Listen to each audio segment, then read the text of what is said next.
16 years ago, George W. Bush stood in front of Congress and declared a war on terror. Sadly, the world was not so black and white as the last time another president spoke for war against a foreign enemy who attacked American soil. Unlike World War II, the war on terror never ended. It simply ignited the powder keg of failed nations who never should have been nations at all. It's always said how the feeling of the 90s died on September 11th, 2001, and many like to imagine what would have happened if those events never happened. And so that's what I'm going to try to do.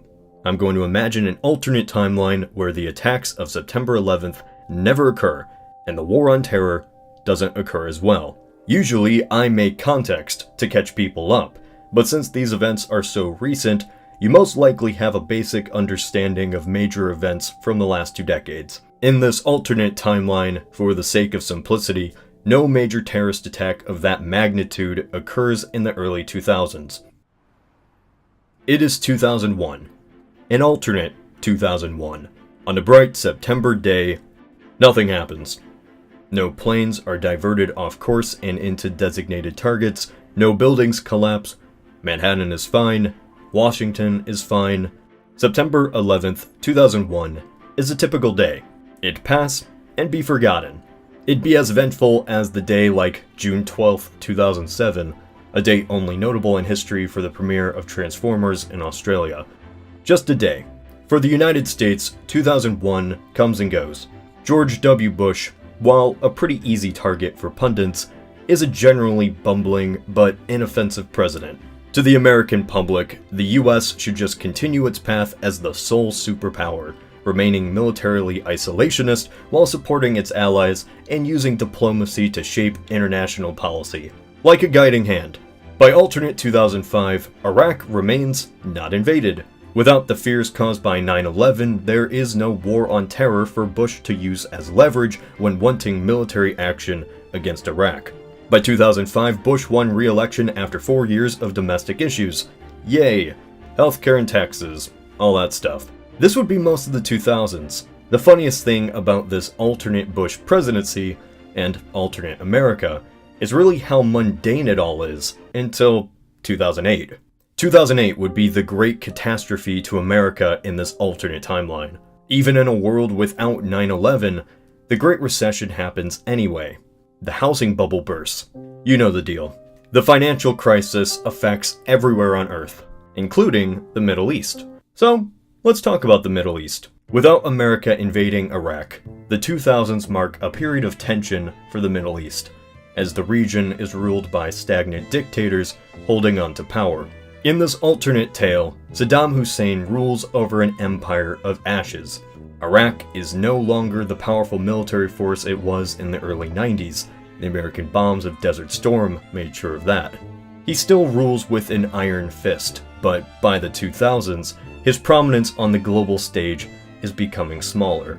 To the Americans, he is still a great enemy, but just as much as Iran or North Korea. Over this alternate decade, Saddam grows even more paranoid as his people are even more unhappy. There are a few inevitable events in this alternate timeline. Hurricane Katrina still hits New Orleans, the economy still collapses, and the Arab Spring, the vast revolutions that toppled states and governments in 2011, still explodes along with the ramifications of that as well. The factors that led to thousands to protest their regimes from Tunisia to the Gulf had little to do with the war on terror. So in this alternate world, the revolutions happen no matter what. But the main revolution isn't just in Syria or Libya, it's in Saddam's Iraq. 1990s Iraq was one of the most impoverished nations in the Middle East, with the highest unemployment rate and a majority Shiite population ruled by a Sunni dictator. Iraq's borders never should have been determined 100 years ago by European empires, so the cycle continues in the failed nation-state once again. Poverty, anger, war, and collapse. Saddam's Iraq explodes into a civil war around 2011 or 2013. Just like its neighbor, Syria, who was also in the same pickle.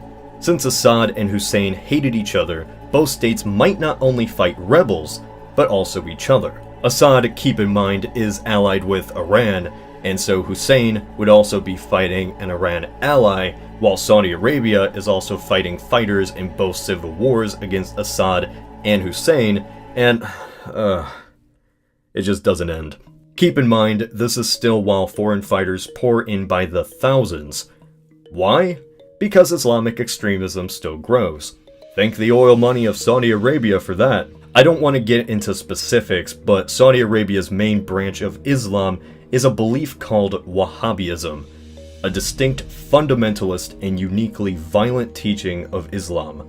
Think of this like the rise of fascism in the 1930s, a cancer which can't be fought with guns or bombs. When the Saudis became rich from oil in the 20th century, we saw an explosion of new extremist groups directly funded/inspired by the philosophy of Wahhabism. One of these rich Saudis was, of course, Osama bin Laden. Now, bin Laden and Al-Qaeda still exist in the 2000s. Without 9/11, they are still a threat to the United States, but without the grand devastation on the homeland, Americans see them as a distant threat, like North Korea. For the US military, terrorist operatives would be dealt with by new drone technology instead of military invasion. Without a 9/11 attack on American civilians, full invasion is entirely out of the question. As the Arab Spring explodes, the rise of Islamic extremism becomes a shocking turn of events for the West, especially Europe, as refugees begin to pour in. Saudi money funds Wahhabi schools across the world, just like in our timeline. With the world dependent on a functional Middle East state and the oil it exports, the rise of extremism was inevitable. So what even is the difference then? We're still dealing with a refugee crisis, a rise of right-wing nationalism, terrorist attacks, and failed states in the Middle East. What changes is really the amount of time we had before everything exploded.